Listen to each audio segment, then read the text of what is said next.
Hi, everyone. Thank you again for coming. Once again, my name is Rob Ost. I'm a senior. I'm one of the directors of the Council of Sustainable Leaders. Every week, we bring in different faculty from across campus to talk about their research interests and how it relates to different aspects of sustainability. Today, we are excited to have Professor Andy Lau come and speak to us today. He is representing the College of Engineering. He's faculty there, and he was instrumental in the development of the PawPrint program, a new way to measure one's sustainable footprint. So he'll be able to talk a little bit about some of his work today, as well as share some of the ways his program works and give opportunities for you guys to try it out for yourselves. So please give a warm welcome to Professor Andy Lau.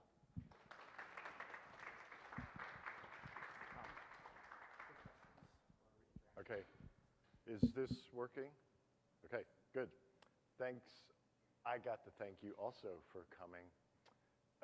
And I'm going to talk about two things today. They are related. They're related via the idea of sustainability. But the first thing that Rob asked me to talk about was the PawPrint, which is a project that still is not concluded. So any of you are interested, I'm happy to talk to you about it afterwards. Basically, the algorithms and the calculation of the PawPrint, except for one aspect, are pretty well developed. But right now, they're in the form of a spreadsheet or several spreadsheets for each aspect of the print. And the next phase is to take those calculations and make them into a really nice user interface, both, I hope, on a phone app as well as a web app. I don't know, I expected a bigger screen. Can you all see this? So what it is the kind of classic four-toed Penn State lion print. And the concept is that each one of these toes, this one could represent food, energy, waste, and transport. And then one of the unique things, which I'll tell you more about in a minute, is a whole nother aspect that we often tend to neglect when we talk about sustainability, and that is having a decent life, having a fulfilled life. And this is also unfamiliar territory to me in some ways. I've studied human needs, and I'll show you some of that later too. But now we're starting to get into psychology and human behavior when it talks about human fulfillment. And I'll show you some of the sample questions we have, but I'm really not comfortable doing too much in that area, and that really needs some development with folks like maybe Janet Swim involved. Okay. Here we go, maybe. Now? There we go. How many have who has not heard of the concept ecological footprint? Good. There's a lot of problems with ecological footprint when it comes to trying to get Penn State students to take a survey. One is, it's really not meant for students. It's meant for ordinary folks with a house or an apartment or whatever. And there's a lot of questions in most ecological footprint surveys that students are like, hey, I don't know what this is about. So that was one of the reasons for the customized Penn State PawPrint, is make it relevant to students as they feel like this is how I live, and these are the kind of questions that are meaningful to me. So that's a big improvement, I think. The second is ecological footprint. You're sort of thinking about, how do I get it smaller, right? So what the PawPrint does is just flip that. If your ecological footprint gets lower, your sustainability gets higher. And then there's a second aspect to that too, and this will only get fully fleshed out as people start to use it, is it's benchmarked between 0 sustainability and 100% sustainability. And it's benchmarked based on the questions that are unique to students, and basically the worst possible student from a sustainability standpoint, that's a 0. And then the best possible was 100. That kind of distorts some things, but we felt it was important to do it in that way, because the idea of the fuel gauge on the PawPrint is, how close are you to being the most sustainable Penn Stater you can be? Or how far are you from being the biggest loser when it comes to sustainability? And then the third part, the third unique aspect, I think, is this idea of helping students to recognize that it's not just about waste and energy, it's also about having a good life. And if we miss that message with sustainability, we're going to lose a lot of people, or we're not going to invite them into the conversation. By the way, if you have any questions or comments as I'm going through, just raise your hand. I think we can keep this, and we have a microphone too to bring around to you if that's the case. So anybody have a question at this point? I'm a mechanical engineer. I've worked in solar energy most of my life, green buildings, sustainable buildings, and now regenerative buildings. And one of the first shocking things I learned is how bad our food system is. So this was a study done at Michigan, University of Michigan, looking at the life cycle energy inputs to our food. And I know you can't see all these, so I'll just go down what they are. And then over here is the energy value we get out of our food. So at the top, and the biggest one here, is household storage and preparation. So refrigerator, freezer, cooking, that's the biggest chunk of the energy we put into our food. Now this is averaged over all, meant to represent all Americans, and let's say the average style of eating and buying and processing food. The next one here is commercial food service, not that big. Food retail, even smaller.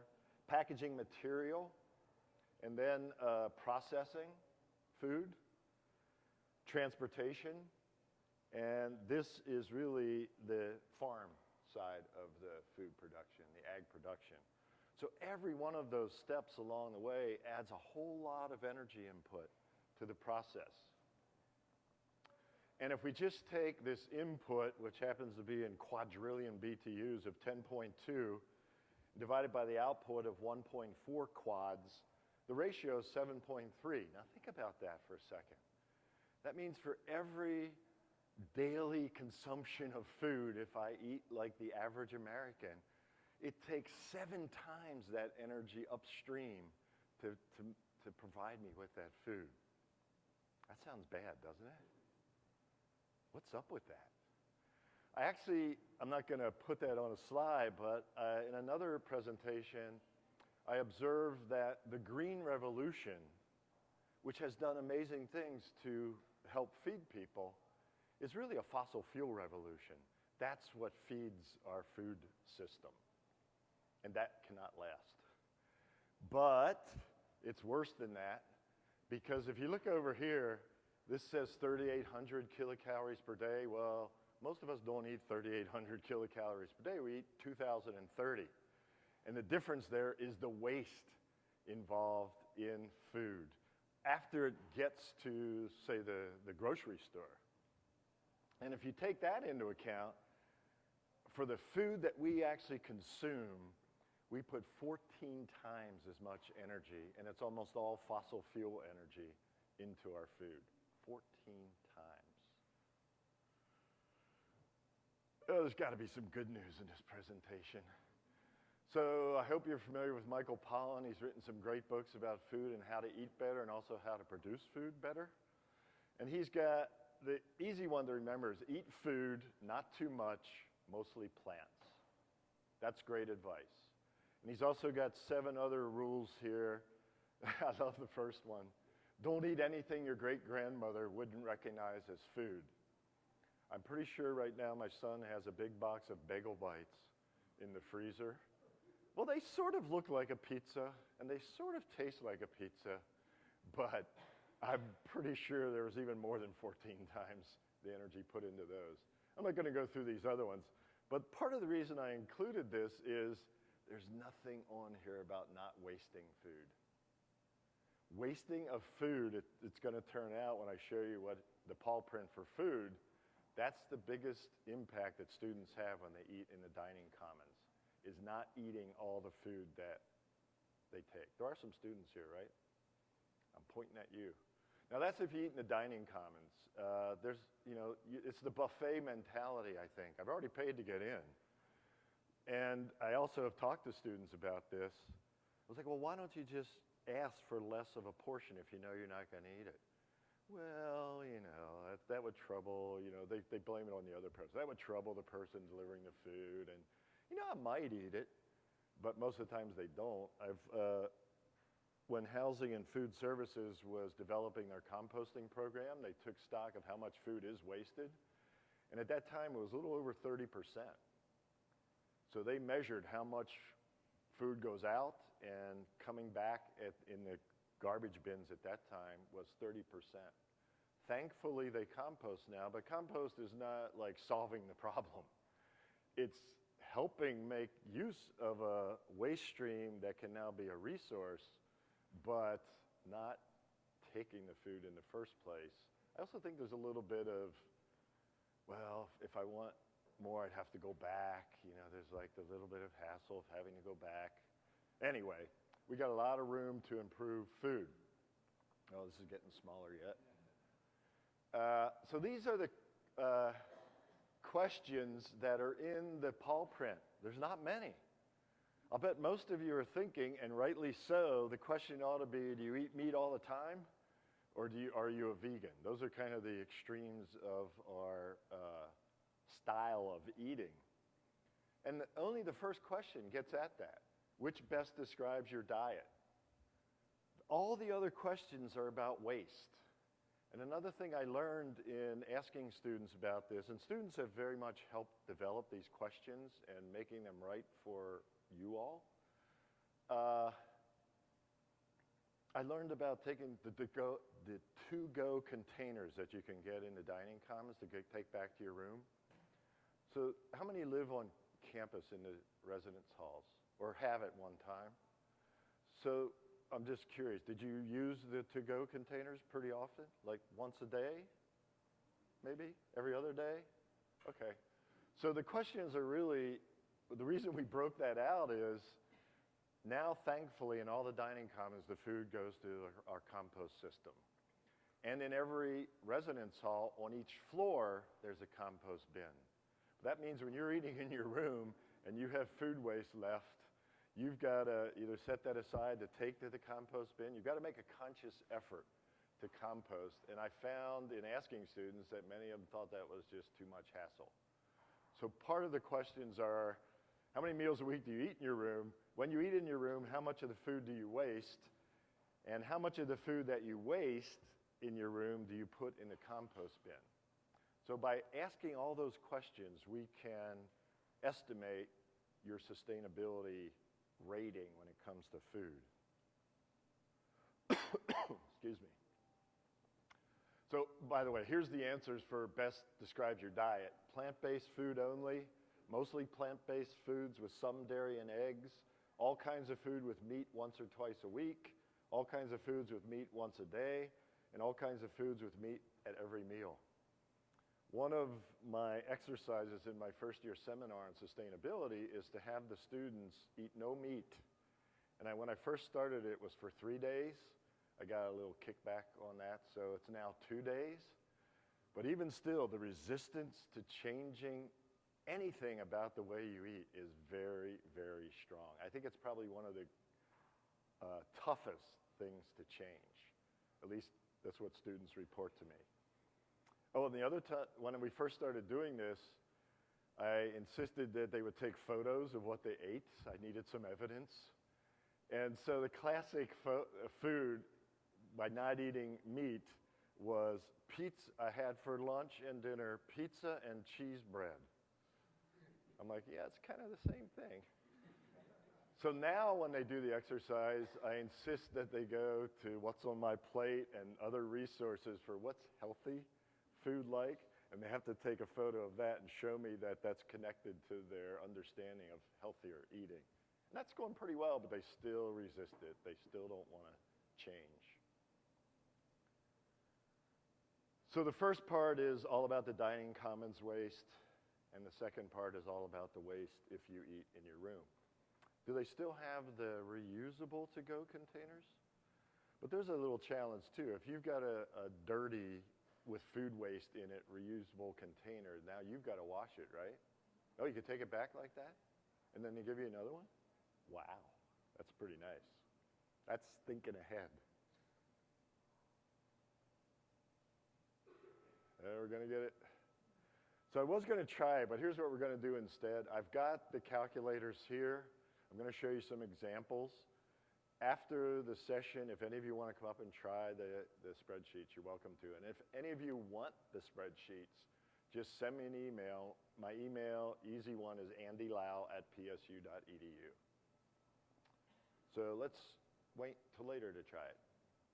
So here's 3 examples I went through. And right now, the fuel gauge just looks very linear because that's what Excel does easy. But I really want it to be the PawPrint format eventually. So here's the first one. You might think, well, that's got to be the worst. Meet at every meal with no waste. So I eat everything I put on my plate, and I don't eat in my room at all. You would end up with that. You're pretty close to the high end of sustainability, but you're at 79%. That sounds odd, doesn't it? Because you're all the time meat eater, and you're still 79%. Well, that's because over here at the worst Penn Stater, you'd be a meat eater, and you'd waste a lot of your food wherever you go, whether it's in your room or in the dining commons. That's how you get to 0. Not that you want to do that. But here's interesting. Suppose I eat plant-based foods only, so vegan, and I waste 50% of it. I don't eat in my room, 79%. One of the messages I think that students will get from this, and there's still some tweaking we can do, is waste is what matters most. And partly it matters most in my thinking because you can change that. You can change how much waste you produce by just asking for less food or taking less food. Changing the way you eat, that's a harder thing to do. So number 1 step in this, hopefully, effect is get people to waste nothing. And then we can start, once we get to that point, the 0 bar is going to shift down here for meat eating and no waste, and the vegan bar will be up here. Okay, and the last one I have here is an example. Plant-based foods only, so vegan. I waste 50%, I eat in my room, and I waste 50% there, and I don't feel like walking down to the compost bin. That takes you down to, I think it's 60%. So you can see that the low bar here is a lot of waste. And that's based on what students tell me they've seen people do. That would be like taking 2 plates of food and wasting half of it, or worse. Any questions about the food stuff? We should have shown this before we ate. What about fish? Should we use the mic? So yeah, my question is about eating fish, because I'm assuming meat and fish are not equivalent in terms of sure. energy cost Yeah. versus like kilocalories and nutritional value of the. Yeah, that's of a the good food. question. And there's no direct kind of connection you could make if you eat, let's say, no red meat, but you eat a lot of fish. You'd have to kind of, as with most calculators, sort of figure what's one is closest to that. But that's a good question. We could perhaps improve the categories by factoring that in somehow. Any other questions at this point? Well, energy is my love. And so the energy spreadsheet is a little bit more involved because there's a lot more choices you can make about energy.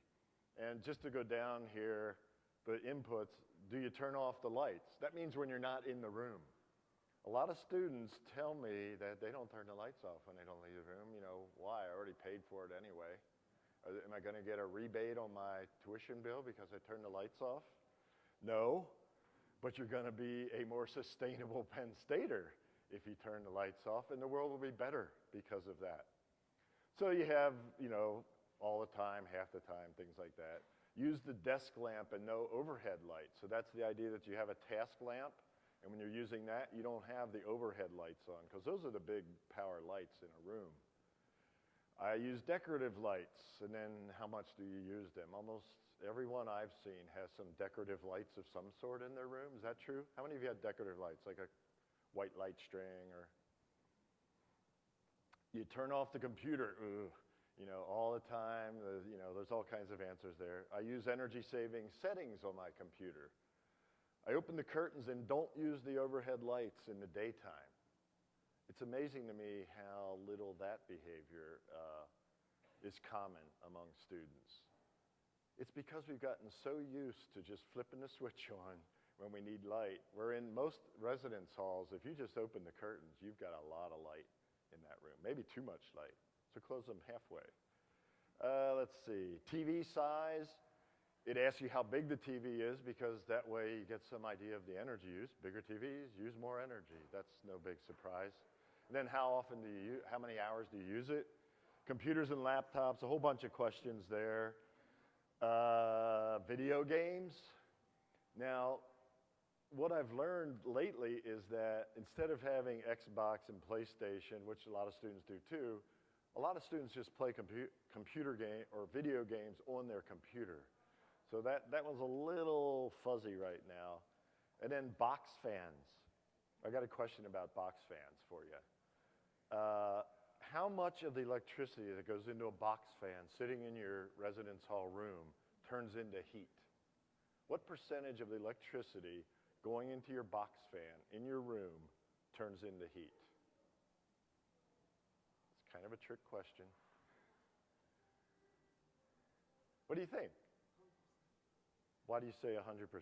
Because that's right. Well, you turn it into mechanical energy that eventually turns into heat. Are you an engineering student? Yeah. All right. Yeah. And an engineering student who's learned some really important fundamental principles. Everything that goes into the box fan eventually, and not too long, turns into heat. It swirls the air for a while, but all the friction eventually dissipates that and turns it into heat too. How about lights? How much of the energy that goes into lights turns into heat? What's your name? Manuel. I bet you know the answer. So like 60%? No, try the other answer you gave me. 100%, because it's light for a little while, but boy, the speed of light bouncing around, and this is not a good example. Some of it leaks out here. In an ordinary room, it's going to be 100%. Because, the speed of light, within a nanosecond, that's turned into heat by being absorbed in the room. So what we do, thinking we're doing one thing, moving the air around, helping us be cooler, or giving us light, ultimately has a secondary impact that we tend to ignore. Okay, and that's just a breakdown of these answers. There's a little pie chart that this one gives you. It shows you where you use it. This is the fun stuff. I've been studying, because sustainability, the classic Brundtland definition is meeting the needs of the day without compromising the needs of the future generations to meet their needs. I heard needs twice in that statement. And as an engineer, I want to know, what are those needs? And just so you don't ever do this again, Maslow's hierarchy of needs, that's real old school stuff. Just forget Maslow. A, it's not a hierarchy. And secondly, the actual categories aren't too bad. So thanks to some of my philosophy colleagues, they directed me to folks to look to. And I found, I think, Max Neef myself, because he's a South American development economist. So he's very sensitive to a different perspective than we have here in the United States. Braybrook, he's I'm not sure, he might be English. Nussbaum, Martha Nussbaum, she's the first of the folks who have looked at this to be a woman doing the research. So she's got some interesting extra things. And I think it's Susan Miller right here at Penn State in philosophy. I've looked at all of their stuff, and as an engineer, I look for patterns. I look for what connects this scholarship. And so I just, on my own accord, tried to group these things together. And I think I've got a pretty good grouping, because when I added Miller's in just this past year as I'm developing an integrative gen ed course, and I showed her what I did, sort of with a little bit of trepidation, like, I'm going to show my perspective on this. And she thought it was actually pretty good. including what she has done. So if you really group them the way I did, you got basic needs, you know, shelter, clothing, nutrition, food, exercise, and different people say it different ways. But that's what we often think of when we think of needs, the basic needs. Yes, we should have those basic needs, but you're not going to be a fulfilled human being if that's all you have. We need a sense of safety. We need to be able to express ourselves. And that's partly to feel important, you know, to feel that what you do is of value too. We need affection. We need social interaction. And we need recreation. We need to play. And then what's really cool about Nussbaum is she has two other things, well, one other thing especially, other species. We need other species to know what it means to be a human being and to be fulfilled. And I really, that one hits me more than any of these others. So in the process of developing the PawPrint about human fulfillment, that's what we want to get at. Are students doing things that help them meet those needs? And the most sustainable Penn Stater will be high on all those other things, not wasting energy, eating low on the food scale, not wasting food, but they'll also be living a good life here. They'll be involved. They'll feel like a part of Penn State. They'll have friends. Just so much that's important. Fleshing it out, though, not done yet. So here's some possible questions. I just want to show you what we're thinking. Are you in a committed relationship? Yes, no. How often do you attend campus social events? And that could be anything, football games, clubs, hub weekends, etc. How important do you feel to Penn State? And we've got a list of about 25 of these in draft form. Do you have a friend group that you regularly see? How often do you interact with your friends? That's just a start. Okay, so that's the first half, the PawPrint. How am I doing time-wise? Not so good. Because I want to get on to the next part. Any questions? Yeah. How do you weigh the fulfillment part? Because the other stuff is energy-based. So Yeah. how do you weigh those in? It's not developed yet, and that's a really good question. They certainly should not be necessarily equally weighted. We probably want to weight the different categories equally, but the right number of questions to kind of get at those categories. Good question. Well, I think I saw, well, we'll just do it this way. We'll get to you. So is the goal here to identify if you're living the most fulfilled life, then you're more inclined to be a sustainable person? Is that what you're trying to connect? The most sustainable person would have all of those attributes. Okay. Living a fulfilled life and being aware and behave in all those other ways too. But not necessarily that they kind of cause each other to... That's an interesting, okay. Is there synergy between a fulfilled life? I don't know. What do you think? I think it might be true. If you have all your basic needs fulfilled and your happiness, you can then focus on being a sustainable person. I think someone with a lot of, I don't know, unhappiness or discomfort in their life isn't probably going to focus on what types of energy they're using, things like that. Right. So. Well, that's a good point. And it's also a good point about people who are just scraping by to have their basic needs met. Right. It's so difficult then to deal with all those other, or to even address those other things. Yeah. Thank you.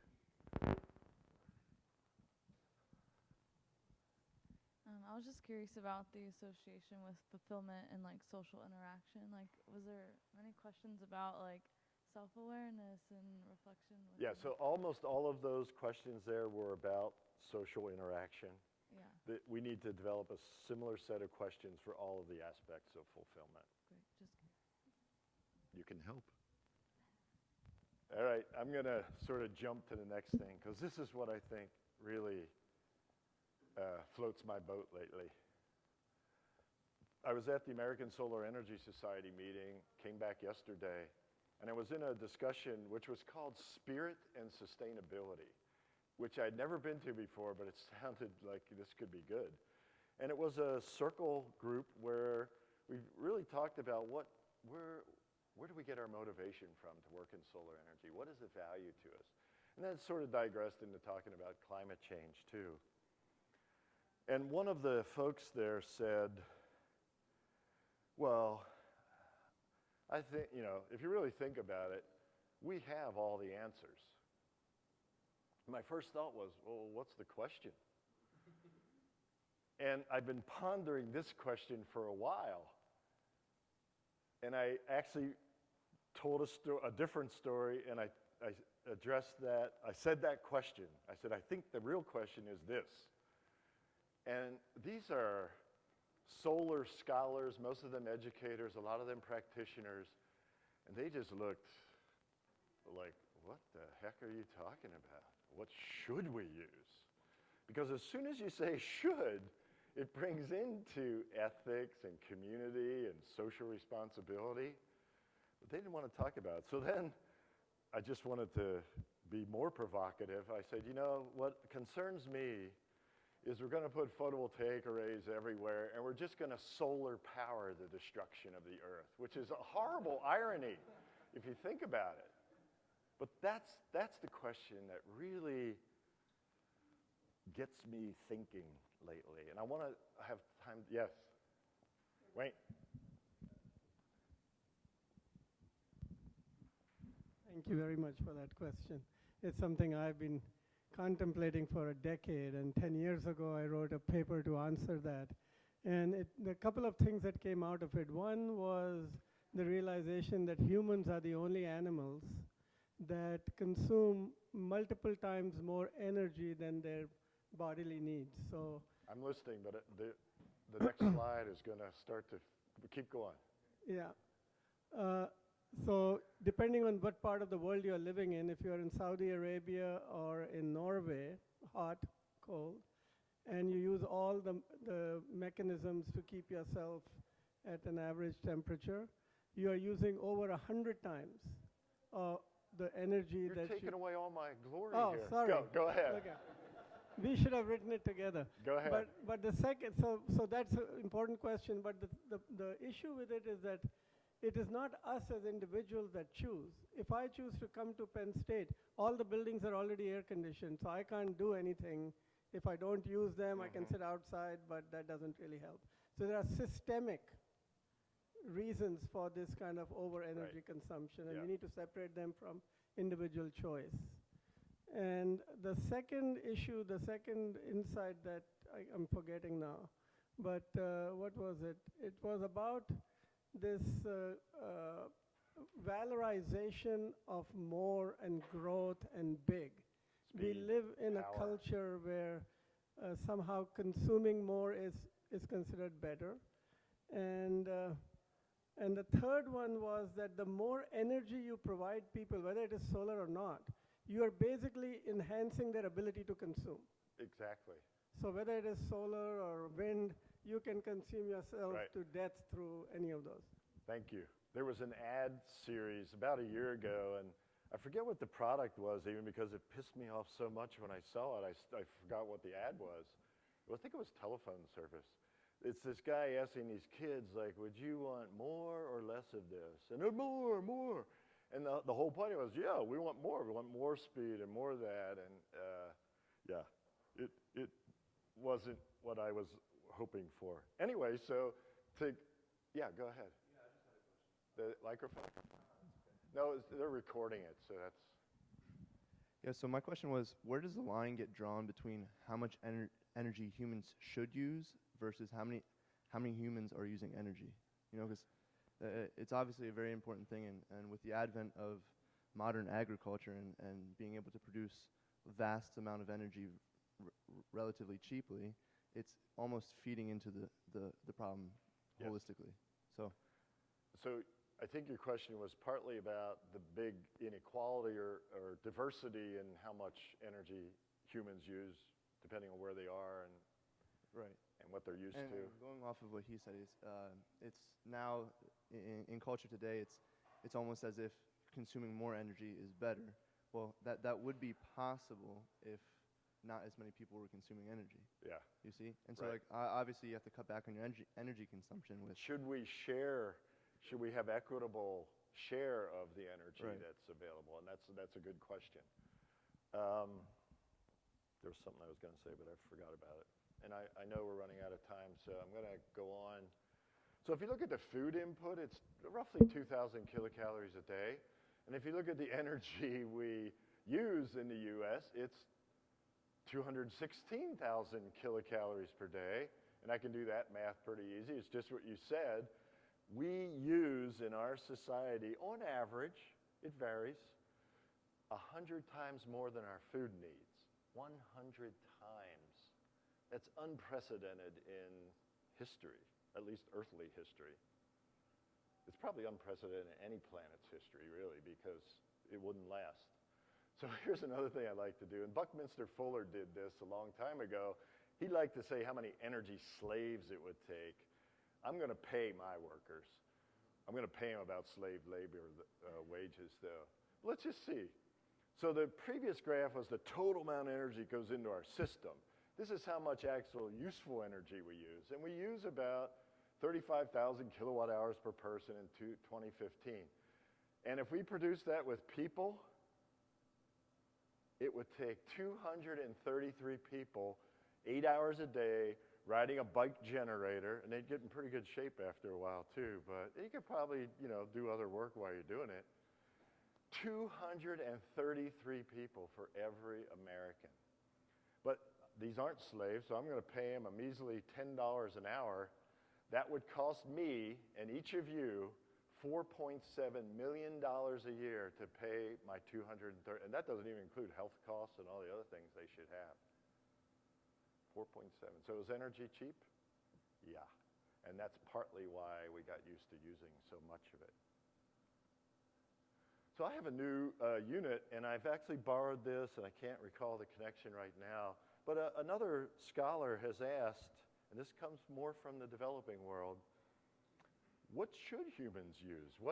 If we're creatures, which we are, and maybe we think we deserve a little more than the average creature, and I sort of can see that. What should we use? So I have this new unit called a parsec, which is a person equivalent. It's 2,000 kilocalories per day. That's what we need for bodily integrity. Well, I did some calculations. This is a 15-watt LED, 6 hours a day. Yeah, it's only a partial parsec. You get up to a laptop, use 12 hours a day, that's over half a parsec. Average clothes dryer, average over the week per day, that's a parsec. Oven for an hour and a half, that's a little more. A shower for 10 minutes at 1.5 GPM, 2.3 parsecs. Ride a bicycle 10 miles, over 2 parsecs because of our food system. Now that can vary a lot depending on your own eating style. A car driven 10 miles at 30 mpg, that's about 4 something. And food, we just already said, it's 14 times, it's 14 parsecs a day of energy. So here's a happy thought I had. I just went a round trip to Denver. And planes these days are around 35 miles per gallon if they're full, and by golly, they're pretty full. That came out to 1,250 parsecs just for my round trip to Denver. That means about 4 years of my daily food equivalent was spent just getting there. And this is the solar energy conference, too. There's something odd about that. And you can do this. You can have fun with this. Just remember the numbers 20, 30 kilocalories. That's another thing. We fool ourselves in our dieting. Oh, I eat 2,000 calories a day. I'm sorry, you eat 2 million calories a day. Time? Time is a human construct. Come on. All right, so there's a name for this kind of chart. It basically shows all the fuels and how they flow through our system and what gets happening at the end. So if you put food on here, it's down here. It's 0.9 quads. So we obviously do some other things with energy. So here's my dream world. Well, first, in electricity generation, we lose 2/3 just by the limits of the thermodynamic cycle. Down here in transportation, car engines are horribly inefficient. internal combustion car engines, 79% loss. So here's my dream. Petroleum goes away, oil goes away, coal goes away, and I'm getting rid of nuclear too. And if you add those up, it comes out to 9.7 quads. So even today, we generate 9.7 quads of energy, or we manage 9.7 quads of energy. And if you go over here, the rejected energy, well, as soon as we eliminate burning stuff, all this gray stuff goes away. But I'm going to estimate that we can get the gray stuff down from 60 quads to 3 because we're going to eliminate combustion. Because we don't have anything to combust other than maybe some biomass over here. So that's where the 3 quads would come from. And then, so in order to add up to 9.7 today, if we get this down to 3, we would have to have an energy services of 6.7 quads. That's a factor of 6 less than today. That's doable.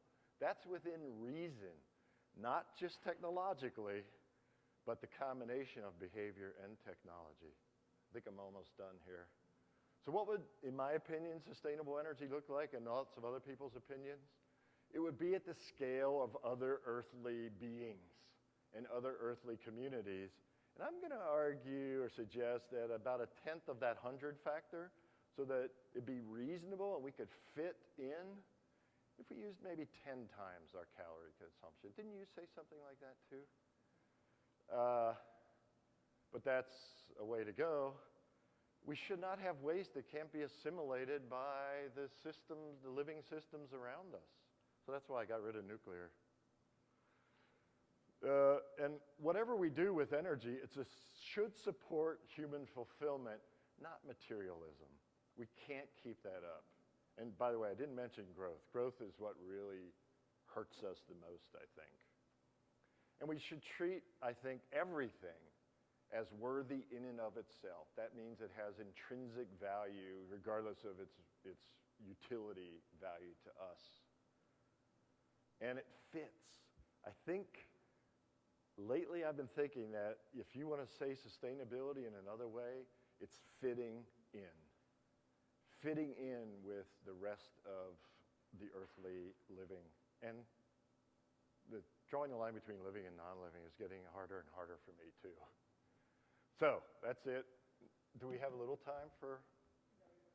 Okay, so what do you think?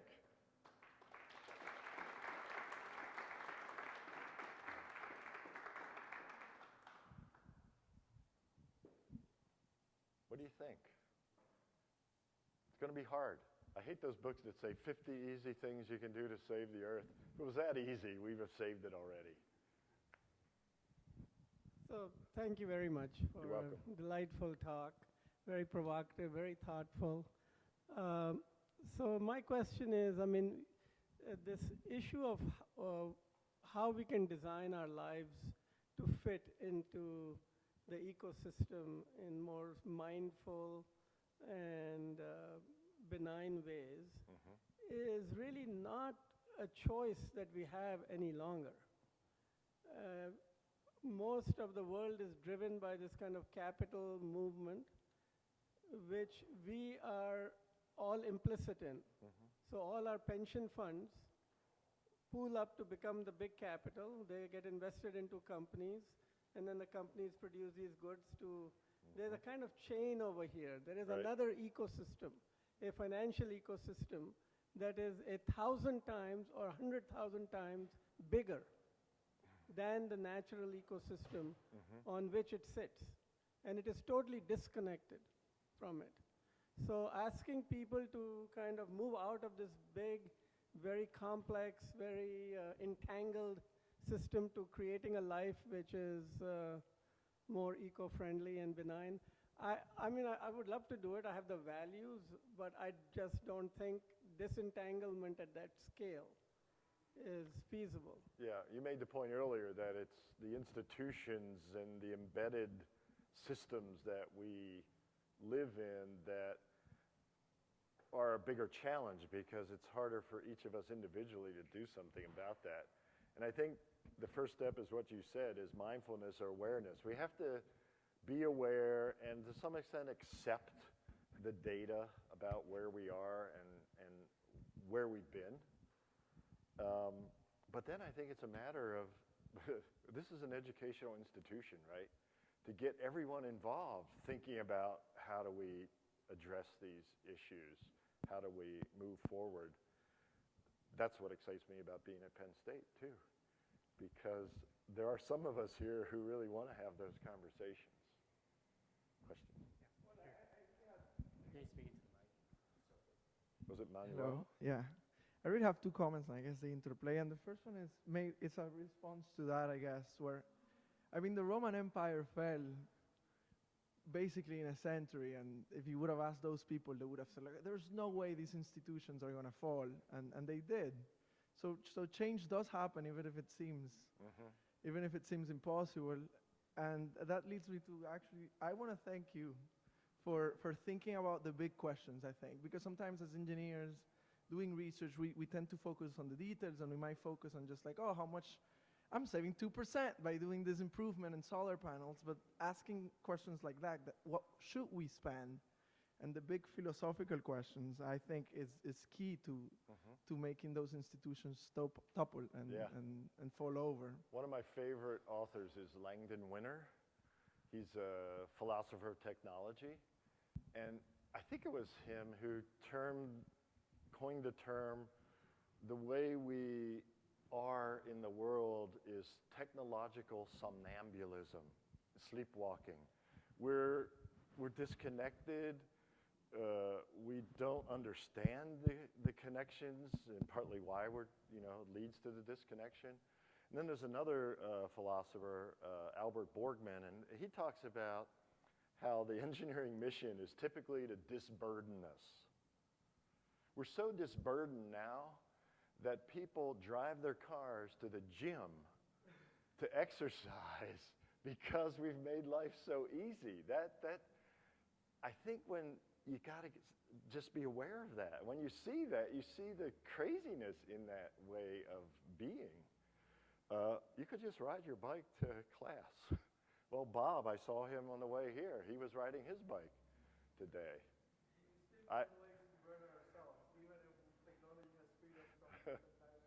You're right. Yep. Other comments? So speaking about like the worst students on campus, has there ever been a study based on the worst students on campus versus when they're on campus to when they move off campus? Because are they really just the worst students inherently, or is it by association of taking advantage of what's available for them and living outside their means? Yeah, that's a really good question and insight. What do you think? Give him the microphone back. I feel like once you start making students have to pay for their electric bills and realizing that, this like bag of apples that I bought, well, why am I just going to throw it away? And then versus you go to the commons, there's fresh fruit sitting out, just grab one. Yeah. Okay, and it sat on my counter for 3 days. I'm not going to eat it, just throw it away. Versus, all right, it sat on my counter 3 days, but I paid for that, so still good enough to eat. So I feel like waste goes significantly down in terms of electrical costs, water costs, food costs. I think there's a whole nother level to that too. And I was a student here a long time ago too. Well, I'm still a student. You kind of feel like you're on vacation here, that this isn't your home. And that leads to all kinds of bad behavior and attitudes. And I think it's normal, but it shouldn't be the norm. And that's another thing we have to put into this mess of things that really need attention. Getting students to really feel like this is their home when they're here. And that, this is probably digressing, but one of my pet peeves here is when I go in the men's bathroom and somebody has peed all over the bathroom seat. And the first thought that comes to mind is the alma mater line, may no act of ours bring shame. Well, dude, you just did it. And what does it take to lift the seat up? And I ask students this, I talk about this in my class when we talk about responsibility and sustainability, is would you do that at home? You probably wouldn't, because either your mother or father or some significant other at home would kick your ass. only to remind you that that's irresponsible, disrespectful, all kinds of bad ethical behavior there. But again, students do it here just because, that's some institutional thing, and I don't know these people who are coming in here next. They're Penn State people. So when I also like, I feel like I want to catch somebody in doing that and say, we are. But, yeah. So I can leave you with one other thought I have. I have all kinds of ideas about how to get people's attention.